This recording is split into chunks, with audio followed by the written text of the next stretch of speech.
5, 4, 3, 2, 1, 0.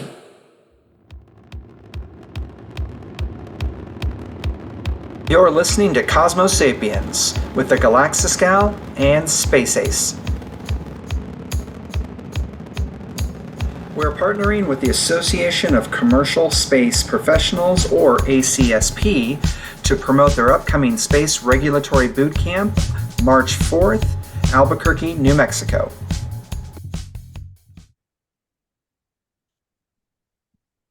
Hey Spacers, welcome back to an amazing episode of Cosmo Sapiens. I'm the Galaxis Gal and Namrata, along with my co-host Ubaldo Seminary, the Space Ace.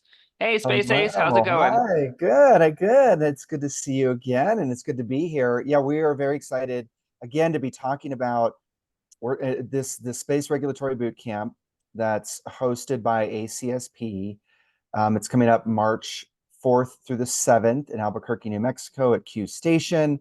And I don't know, I think Inara and I have just been wowed. I mean, we've been talking to everybody involved, the instructors, about really the true impact of this conference. And it's not even that, it's truly like a boot camp crash course.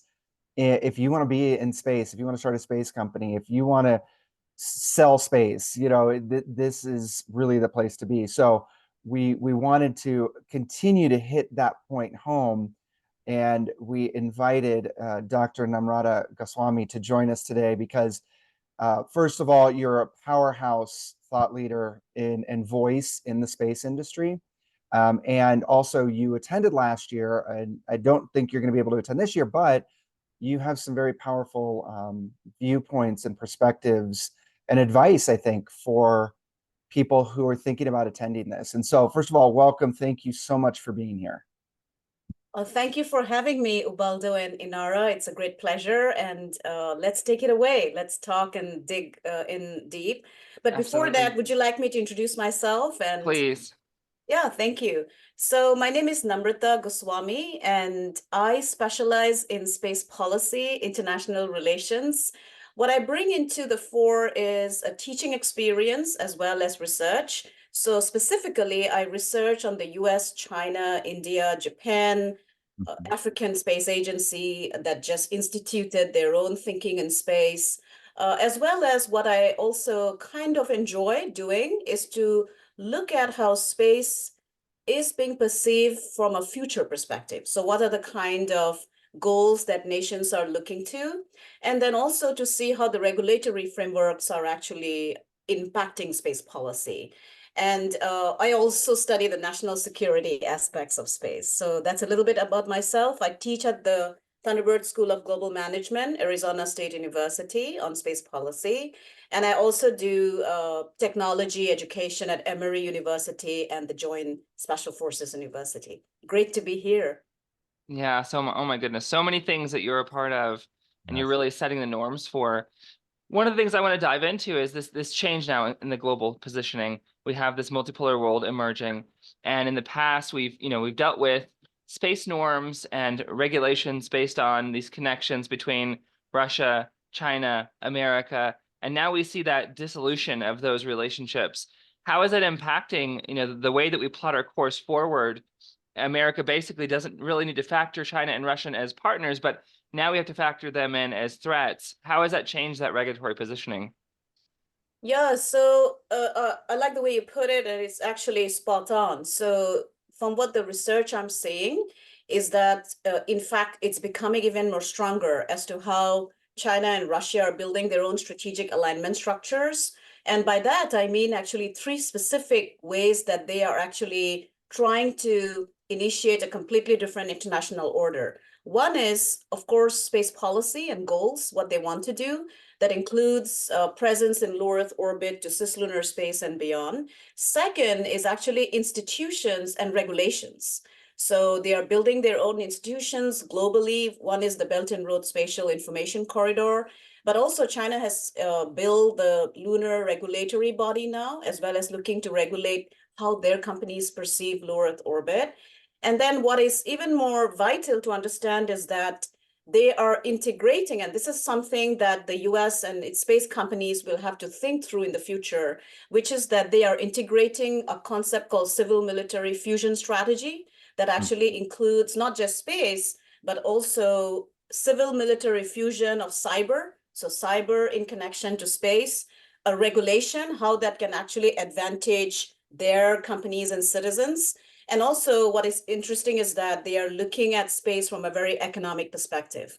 So I think US companies, one thing that I notice when we think about, for example, space policy, space regulation, is that there is a perception that space is free and access is available to all, but that might not be the case as we look forward to the future. So that's what my research kind of points to, Inara. Absolutely. I see a lot of focus on the cislunar economy right now, Yeah. this buzzword that keeps going around. And when I look at China and America, you of all people, you're one of the foremost experts on what's going on there. Their citizens have it figured out. I mean, most Chinese citizens understand the strategic importance of space. They're behind their government on this. But in America, I don't feel like there is that same capture. Is part of that, path forward for space companies trying to embed this understanding with the public, and how much of their mission is involved in that? Yeah, so I think one thing that China has done well, especially in the 21st century, is to integrate an understanding of space that just does not include Earth's orbits, right? It goes beyond that. And they have done that messaging very well. So if you listen to their thinkers and strategic policymakers, they talk about space from an Earth-Moon system perspective. So everything they do from low Earth orbit to say cislunar space, the space between the Earth and the Moon, and beyond, is part of a coherent strategic push. I think what is happening in the United States is a little bit of the inflection of history, because the US has already done missions to the moon, landed on the moon in the 20th century with the Apollo missions. There is a little bit of that we've already done this. We've already sent humans to the moon. Why do we want to do it again, right? And I don't think the economic rationale is being articulated and pushed by administrations well. So space policy is directed by, for example, Congress, the White House. There has to be that visionary speech, that ability to articulate to the American people the vital importance of Earth, Moon, cislunar space, which includes low Earth orbit to cislunar space, because of what it entails. So in my research, what I bring forward is the importance of norms as well as access and freedom. And I don't see that being played out in a world where China or Russia is at the lead, right? We saw how last week the world was so alarmed by even intelligence reporting that Russia could be developing a space-based nuclear weapon, which is, if at all that is true, and if there is an electromagnetic pulse that Russia can do, that will destroy all our satellites. So forget about access to space, right? And so I think the American public reacts to such situations, but there has to be that continuous policy narrative and push about the vitality of how space has changed in its thinking in the 21st century from the 20th. Okay, we've been to the moon, we've landed on the moon, we've sent humans to the moon, but we still do not have, by we I mean the US, does not have the capability for permanent presence yet. Intuitive machines, as you know, will attempt landing tomorrow, today, sorry, at 5:30 p.m. ET. So that's a start, but that has to be sustained in the long term and has to be explained to the people. Well, Absolutely. and I think, sorry, go ahead, Obata. well, I was just going to say, it's there. I think in the U.S. there's like this option, it's optional, right? Yeah. Like everything you're talking about when somebody's starting a company or, in wanting to become part of a space company, that that information feels optional, whereas in these other countries that we're talking about, it's required, like it's a part of the strategy. And I think that's the language. I have a problem with how we communicate a lot of these things because we just don't do a good job of it. In marketing, there's so much fear mongering, and we need to say, look, this information isn't optional, which is why this boot camp is, I think, so powerful, because it's laying the groundwork for everything that you're talking about, and everything that every space company should know if they're going to be successful. Because otherwise, great ideas are great, don't get me like I mean I see so many amazing things every day in this industry, and that part is so powerful, and we don't communicate that well. But at the same time, a lot of those ideas won't go anywhere if we're not prepared, right? I mean, it's like how do we go from optional to required in these categories? Yeah, it's a little bit like a space policy course, right? You have recommended readings and required readings, right? Yeah, And so yeah, I think I agree with you, because I have I have the feeling that when you talk to, for example, American space companies, as well as their very ambitious plans, some of them want to even be able to do space resource extraction, to be able to mine an asteroid. You have these desires, but I think in the discourse, what is less understood and actually deliberately sometimes avoided is that space has geopolitical implications, yeah. right? And while we might think that space appears like it's for all, because the United Nations 2030 Sustainable Agenda talks about that, how do we push that? But the UN is a very different body. It is an international body. It would have language like that, right? And so for American companies, I think the vital thing to understand is that geopolitics will play a role. It really matters that, for example, you brought the bootcamp up. So as you said, it's the Association of Commercial Space Professionals that actually has brought this about. The first was last year in February of 2023 in Q Station, Albuquerque. And so I think what they are trying to and doing so is that to offer space companies, especially startups, right, to understand what are the regulatory frameworks out there, especially, for example, export control. There are very strong export control laws that American companies have to know when it comes to space. They cannot just say, oh, we don't want to care about this, right? There is the Outer Space Treaty that you have to know, and you have to know how do you navigate some of the obligations of the United States, because as an American company, you are registered in the United States, and the US is liable for your actions, right? And then, of course, and so, yeah, I would say that this is not optional knowledge. This is Right. not something that you can say, I don't want to know, my lawyers will figure it out, or I will develop the technology and somehow things will fall in place, right? And so I think, and I'll end there by saying that the one thing I notice when we talk about, for example, we talk a lot about norms, right? Norms in terms of space norms, how do we address issues like space debris, space traffic management, licensing, what is it, right?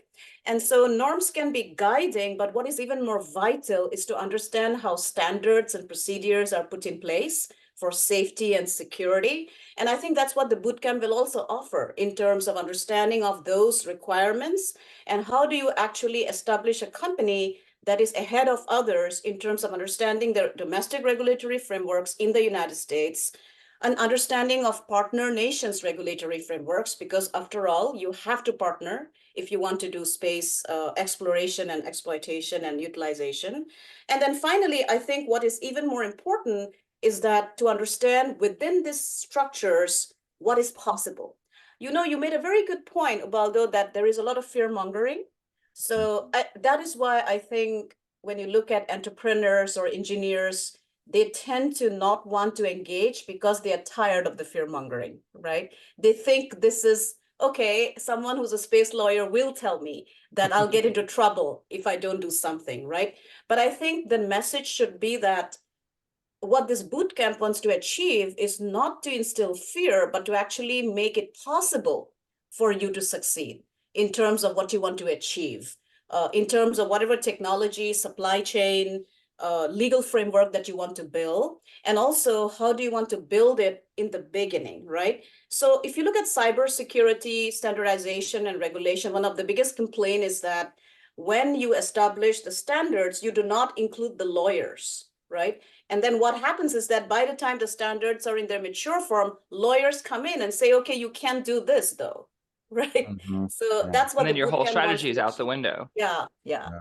Well, I think, it's always been really important. This regulatory ecosystem has been vital for companies to understand at all times throughout history. But right now, it's probably more so. because of everything changing so quickly. Everything is changing so rapidly that if there isn't this strong presence of understanding within the companies, then they're not going to be able to keep up with those changes. I think that's one. And the other thing is that as we have this new changing paradigm, when these companies have this fluency in these regulations, they're able to help construct a new narrative within them. They're able to help direct. Because I think it is a give and take. It's a back and forth. It's, the regulations aren't made top down only. It's a kind of a flowing circuit between the industry and the regulatory bodies. So I think this is where I find this the most important, is if all your stakeholders within your company, your engineers, your lawyers, your CEOs, even your consumers, if they all have this in a fluent way, they're able to adapt that future together, and they're able to go back to the regulatory bodies and say, okay, we need this to be more flexible. If it's not more flexible, we can't really win here. And so I think that conversation can't happen without these skill sets.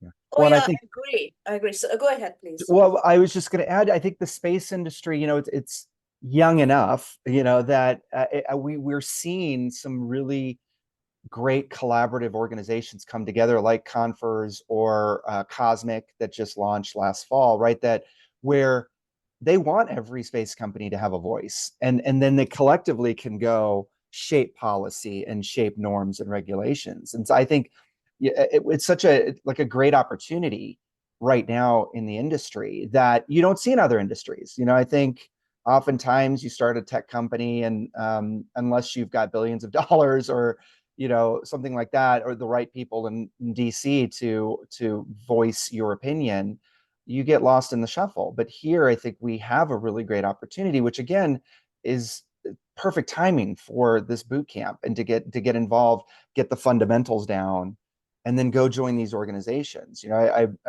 work for a company called Cislunar Industries. We're a startup. Yeah. And we're navigating this daily. I mean, every government contract, every partnership, whether it's domestic or international, these questions are coming up no matter what, right? And there are deadlines. So, for these proposals, right? So we have to be on it. We have to be on it. And so, oftentimes you're too late, to understanding, ITAR or EAR, or, all the acronyms, right? And so, yeah, so I don't know. It's quite fascinating. Namrata, what's your positive outlook though on the industry? Like, what do you see in the future? You talked about that in your introduction. What do you see for the space industry in the future? Yeah, sure. So I think, and I'm glad you brought up Cislunar Industries too, because I think one of the things that I see positive is that it is not just the prime companies like Boeing or Lockheed Martin or SpaceX or Blue Origin, because don't forget they are backed by billionaires, right? And Boeing and Lockheed are very old legacy companies. So the one thing that really excites me is the fact that today, if you think about the space industry itself, you have a large growth of smaller space companies that are actually based on funding. Cislunar is one of them, right? In terms of building technology that makes, for example, access to the moon more possible, right? And also, what is critical is that there is a interest across the wide spectrum, right? That's one progress. I say that because one thing I do know, and coming from India, where we grew up in a place where we did not have access to technology, except for example, by a state-funded technology. An example is telecom. We had only access to phones offered by the state. What happened was that once you had the opening up of India in 1991, and you had telecom that was private, everybody could get access to a phone. Very similar to space, right? The more you have in terms of space companies interested, this could be ranging from companies wanting to build private space stations. Today, we have access to only the International Space Station, right? For that, there is a very cumbersome process. One, if you have more space stations, you can do more experiments for space exploration. Private companies like Axiom is wanting to build that. Blue Origin is talking about it. So you'll have a much more exponential rise. Second, launch systems. Think about it, right? It's not just SpaceX. You have Rocket Lab that's trying to build its own Electron rockets, right? You have relativity space. It's so much in terms of launch capability as well. And so what I see as a progress is that you have smaller space companies collaborating with others to build capability that actually brings down the cost of access to space, brings more resiliency in terms of supply chain. And that what is even more vital is that you see a policy shift in the US where, unlike the Cold War, where NASA was the prime body, the US across administration is pushing for public-private partnership. You have commercial lunar payload service. Intuitive Machine is going as part of it, right? Astrobotic. You have LEO-based commercial space stations. You have interest in building satellite constellations that are private. SpaceX, of course, dominates there, but there are others. So it's a very interesting progress in the space commercial sector. And what is interesting is that other nations are actually catching up. Japan has a completely new commercial space legal framework. India just yesterday put out an official briefing where they're going to open their space sector to foreign direct investment. That's amazing. So collaboration. China has its own commercial, policy document that pushes for it. So I see a lot of progress. And I know that why I'm saying this is that if I think about what's happening is that nations that are actually looking for example, African nations, Latin American nations, they're all looking to this space commercialization as a positive sign to build their own regulatory and policy frameworks that can advance their own commercial sector in collaboration, for example, with the US, right? And that is a great progress, I think, to my mind. And there's a lot of conferences out there. We know this space conference circuit. It's oftentimes the same people giving the same talks. And, I love everyone in this community, but it's getting harder to get sponsors to understand where the value is in these conferences. It's also getting harder to get CEOs to figure out why they should send somebody to some of these conferences when they come away with nothing really new. I think it's really different with this boot camp. It's a whole different ball game. Can you talk a little bit about what people can expect to gain from going to the ACSP's boot camp? Absolutely. So let me share my screen here. Hopefully it'll show up. Perfect. Okay, can you see it? Yes, thank you. Okay, so I wanted to put this forward because I thought this is very useful. So if you look at the vision that they have in terms of what they're trying to achieve with their boot camps is access to space. So, and this I do know because the president of the Association for Commercial Space Professionals, Bryce Kennedy, is a former student of mine from Thunderbird. And fast forward, today he basically is what he's trying to achieve with his team is first of all education, right? So when I listen to their conversations as well as my experience with the boot camp, what is different from other space conferences is that you actually come back with substantive understanding of what we were talking about, right? IATAR, the International Traffic on Arms Regulation, EAR, right? You come back with understanding of government contracting, which is vital when you're a smaller space startup, understanding how that process works.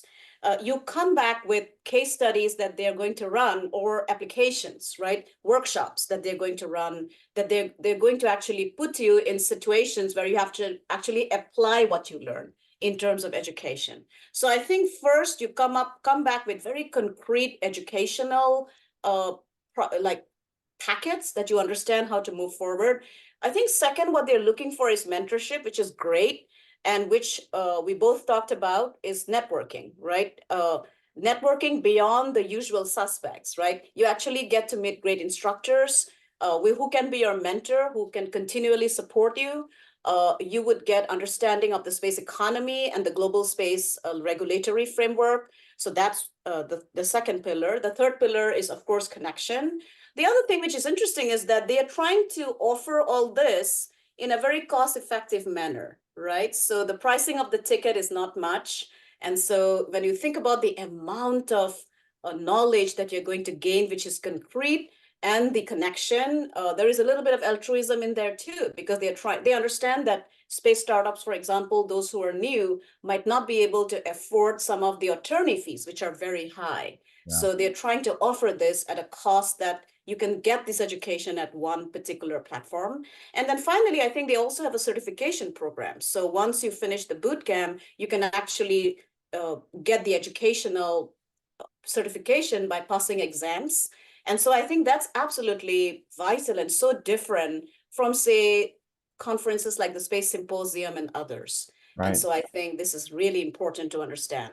Well, that's So Really, I exactly. think you come Oh, yeah, go away ahead. with a, sorry, go ahead, Ubaldo. No, go for it. Go for it. I think you come away from this with a new toolbox. Really, it's instead of just going and getting a couple skills, you send somebody there and they're equipped with an entire toolbox that they can bring back to your company that's going to be a game changer. And in my mind, there's this delineation between any company that doesn't engage and hasn't, like before the boot camp, and then how the industry is impacted after this boot camp. Because I see like not only the impact that ACSP is making with the knowledge they're sharing, but also the expectation that's going to come out of this of stepping the game up. I can see a lot more fruitful boot camps that will spring forward because people will have a new standard of when I go to something, I want to come away more powerful, more knowledgeable, more able, and I want my company to be more fruitful because of it. So that's what I'm most excited about. Yeah, totally agree. And you know, I mean that the price was what convinced our CEO to send our new business development person, because what a great way to onboard somebody into this industry who, by the way, came from outside the industry, right? And it's so vital to your point, Inara, like being able to come out of this after 4 days with that toolkit. And oh, by the way, you're going to get to network with these incredible people. You know, I think the two most important points on that slide for me are connection and altruism, because you know, it's that collaboration piece that you were talking about, Namrata, about, I mean, that's our whole focus, right? Like we know as Cislunar Industries, we're not the one and only, right? This space economy that we're trying to build doesn't happen with just us. It is a group of organizations working together to make this happen. I mean, almost every proposal that we do has partners because it has to, right, to be successful. And so that connection piece, I think, is so powerful. It's what I've experienced since I've joined the industry. You know, you start to make friends quickly.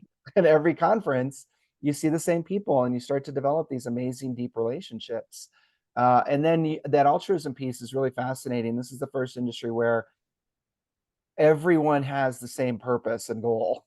I've never felt that before, certainly not in the tech industry, but everybody wants the same thing for humanity, for Earth, through this industry, this work that we're doing. So I think it's pretty powerful. Yeah, I it think is. Go sorry, ahead. go ahead, Namrata.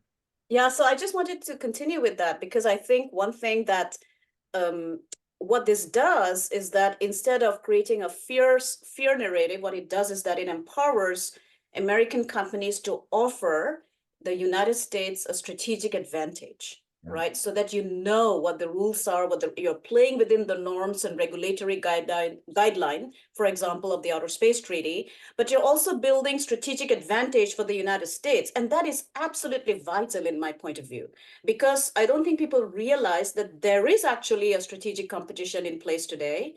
We might not use fear, but we have to be understanding of it, right? That there is this effort by China and Russia to undermine the US in space.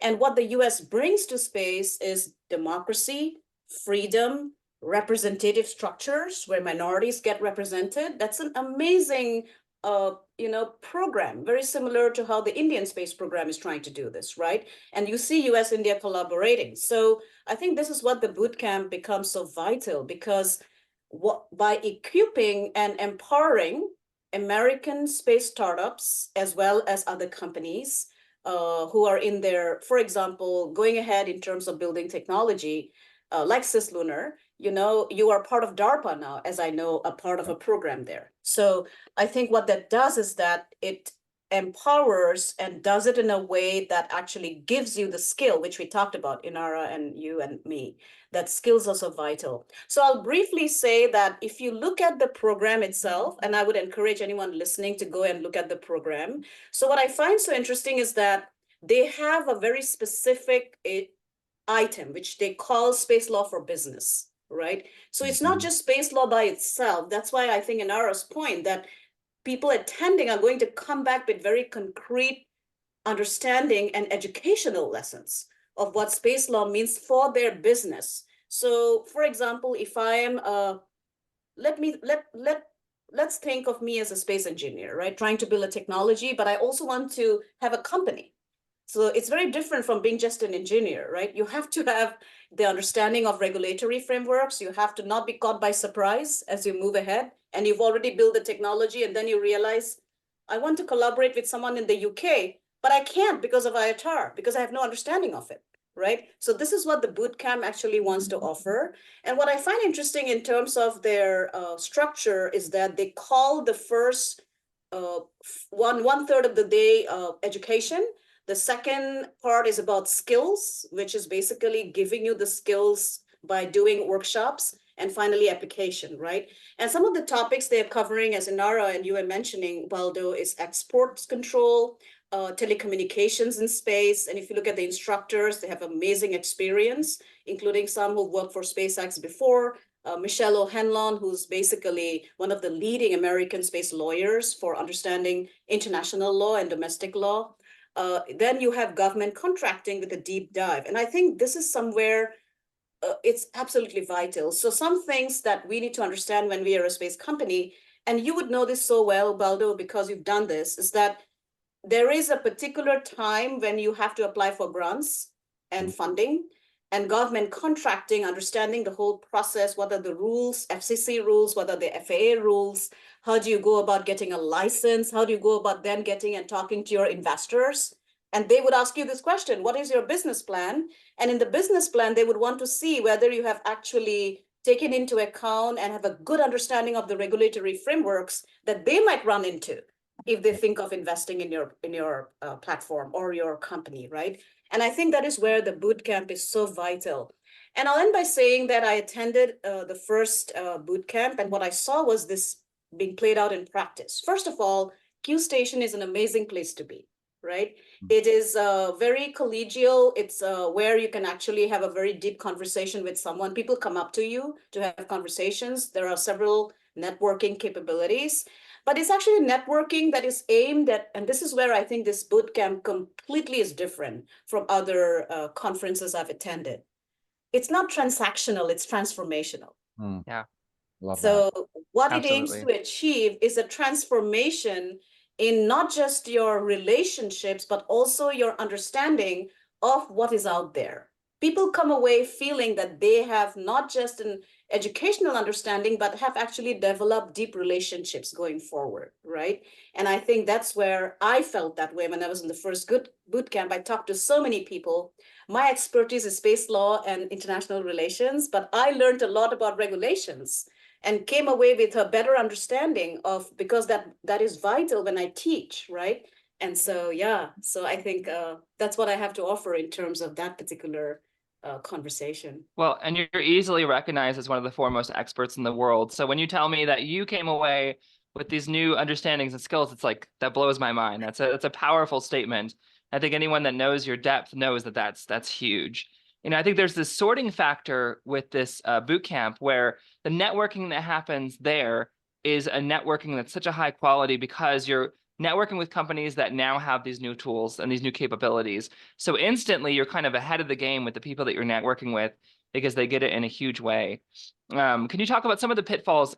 I think, you know, one of the lifeblood pieces here is that our space industry often needs these outside influxes of professionals. So from the automotive industry or the oil industry or Hollywood, we need people to come in from other industries and bring what they know into our spheres. And I think with this sort of knowledge, it makes it easier to onboard them. And I've sat with people who've been extremely successful in their executive roles in other industries, and they've said, how does the space thing work? You know, where do we make money? How do we make money? Who are our customers? Like they want to be part of it because they know that the zeitgeist has shifted, but they don't quite know how to get there. And I think these sort of skill sets would be paramount when you're onboarding somebody to make that kind of the core of what you give them so that they can navigate it.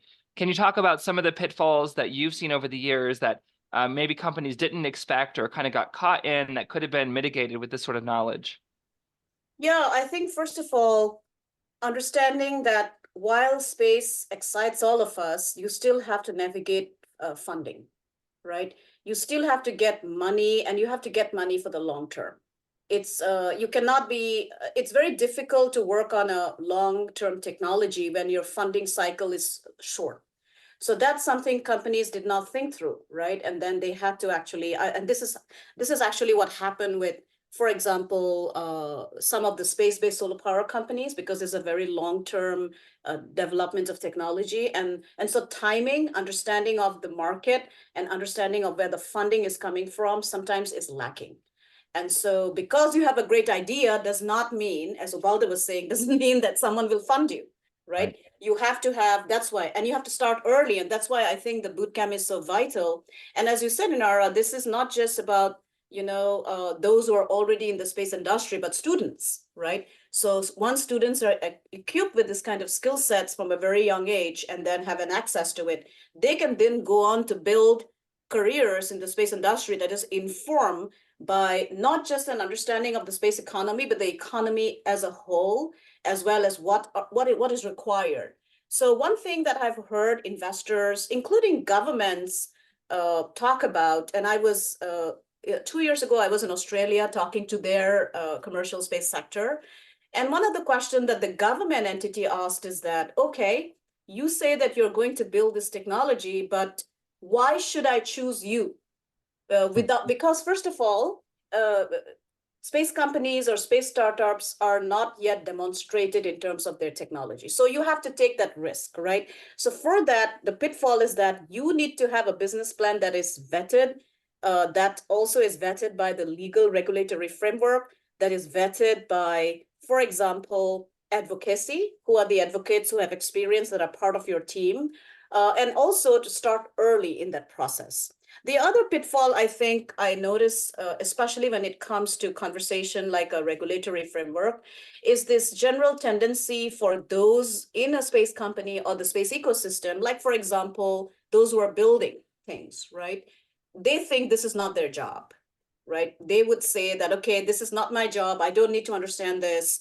And as I said before, that is a pitfall, because then moving forward, because not everybody is a SpaceX or a Blue Origin that can afford very expensive legal support, right? And so then moving forward, they realize, oh my God, I didn't think about this particular regulatory hurdle. I didn't think about how do I navigate some of the technology controls that are there. I didn't understand that even collaborating with Canada could get me into trouble, right? Despite the fact that Canada is an ally. So see, they don't understand that. I have had people telling me, like, why did I have so much trouble talking to someone in the UK? They are part of the Five Eyes. They are close allies. Well, you can't. You can get into trouble because space technology is under export control, right? Yeah. And the Office of Space Commerce is trying very hard to explain this. So understanding that, having integration with the Office of Space Commerce as well, which I think the bootcamp will also offer in terms of understanding. Oh yeah, the other thing which I forgot to mention, the pitfall, is that you also have to understand what are the international, for example, what is the International Telecommunication Union doing, right? In terms of offering slots, how do their processes work? When do you have to register? SpaceX does this very well because they have a very good legal team, right? But somebody else might not, but you have to think through all that. And I think in the bootcamp, there is an instructor coming from ITU directly. So there you go, right? So the pitfall is not understanding that system, the different levels of regulation, domestic, regional, international, spectrum allocation, space station, the registration required, launch licensing, environmental issues.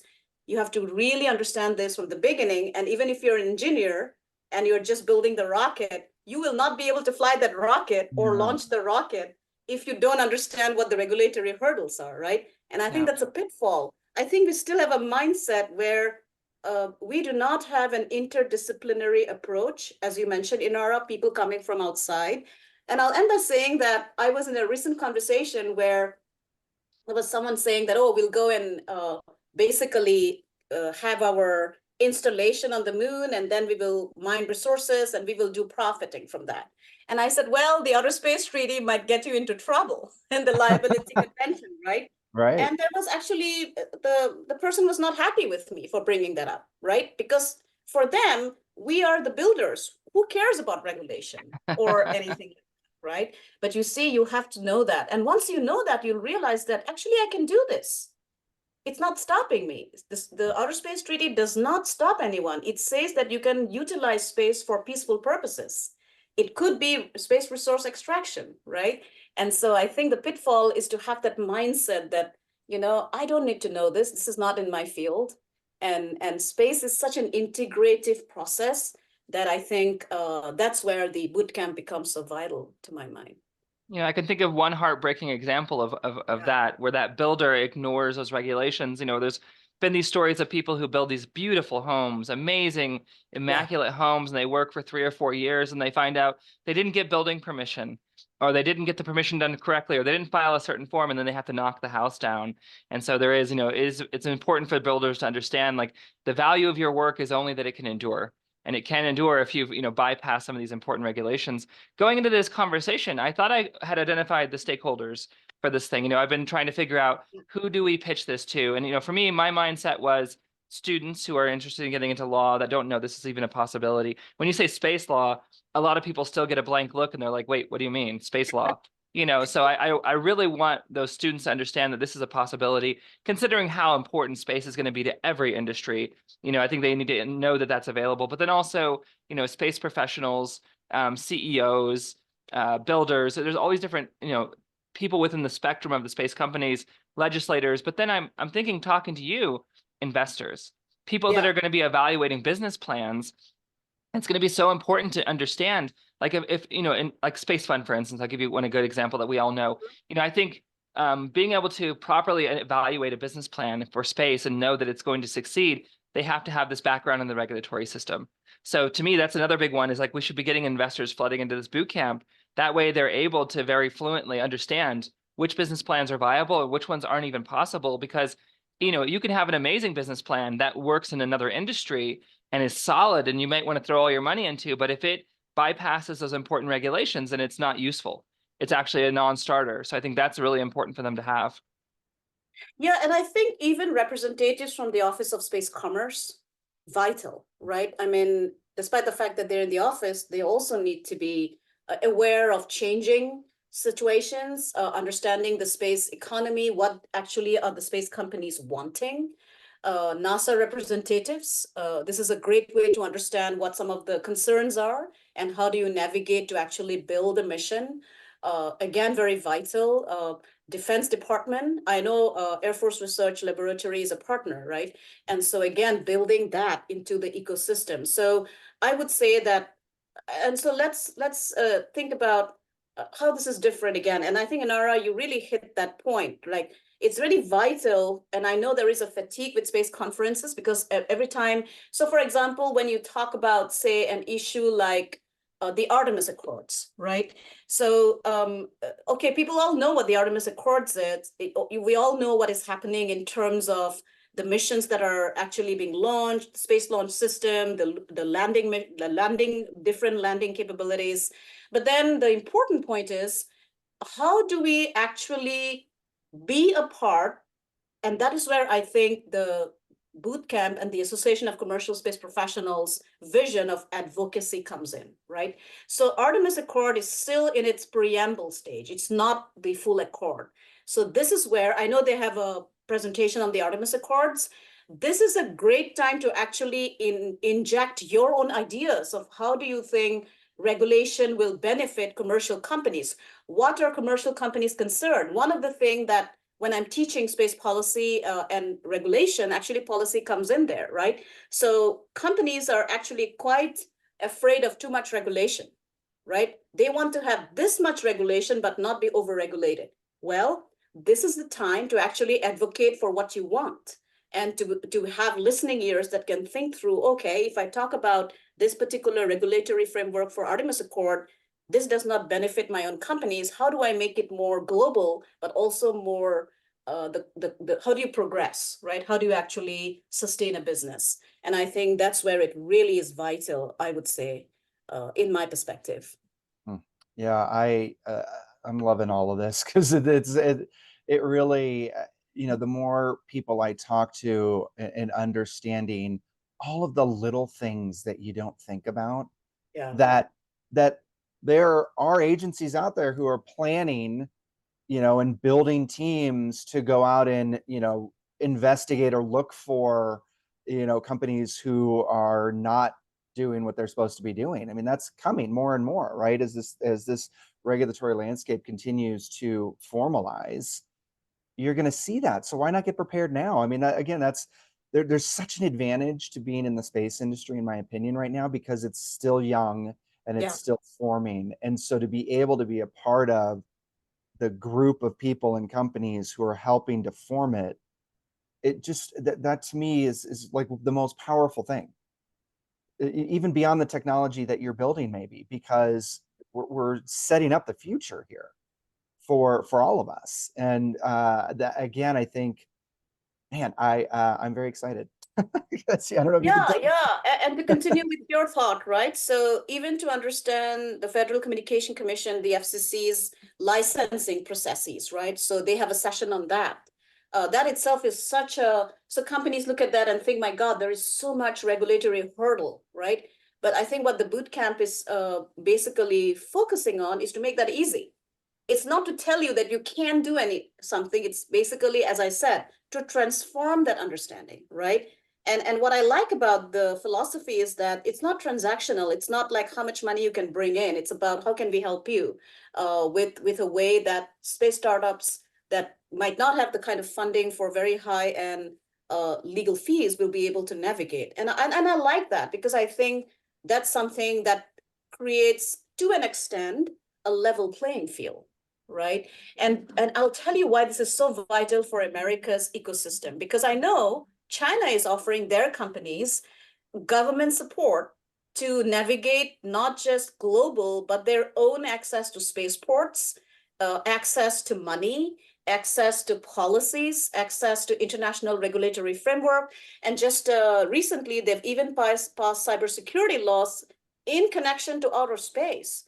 That actually, when I read the law, you would think that this is very intrusive, but actually it is about ensuring that their companies have an edge and a long-term advantage, right? So I think what the bootcamp in its own way is doing is trying to forward that particular strategic advantage as well, right? And so it might not be in their statement, but if you think about what they are actually trying to do in terms of education, mentorship, advocacy, connecting, that's exactly what you build. And you said that you are sending your business development manager, right, to the bootcamp. Right. You think about that, right? So there you build connections. Cislunar has so many vital lessons to offer because you have navigated the field, right? And so what lessons do you bring? What are the and pitfall, Inara was pointing out, what are the funding challenges you faced, right? So one way I really appreciated Astrobotic was that when it didn't succeed, what Astrobotic did is it had a phone call with all the commercial lunar payload service companies that were participating and shared their findings of what went wrong. Think about how much that helped Intuitive Machines, right? Absolutely. That's amazing. Yeah, it's the whole thing, really just, again, speaks to the fact that no one, including the regulators, including the agencies, they don't want to see any of us fail. Like, that's not the point, right? And oftentimes I think that's how people think about it is, oh, well, they're just going to investigate us and come down on us and, tell us we can't do this, that, or whatever. But in reality, they're just trying to protect really amazing technology that, by the way, our adversaries know exist and will try to get at any cost. I think that's the thing too, is if you're doing something really innovative, you're on a list somewhere for protection purposes, and the things you don't think about, like who are you talking to at an international conference? Even a conversation, you don't think about it until it might be too late. And so I think that's the point I want to push, is that there's nothing negative here in the preparation of an understanding that can come from a boot camp like this. It's all really positive, even though it's laws and regulations, and the details that engineers don't want to deal with, engineer founders or whoever. But at the end of the day, it's just so we can really ensure that this industry and everything that we're all doing together is successful. And they also try to make their pedagogy fun, right? So despite the very heavy legal educational package. They then run exercises and workshops where you participate so that you actually, to an extent possible within the 4 days, you actually come away with a sense of, oh, okay, I learned about ITAR. Now I know how I can apply it. And now I know how it actually affects my company, or that I'm thinking of starting a company. Or students would think of, I have a career here in space policy and law.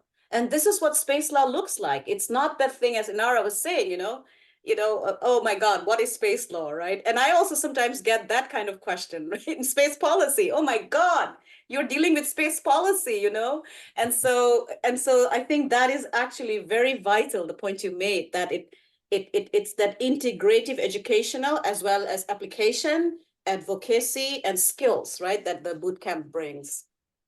I used to joke, we have to beat the attorneys to space. I used to say, and now I like to say, we need the attorneys as propellant to get us to space.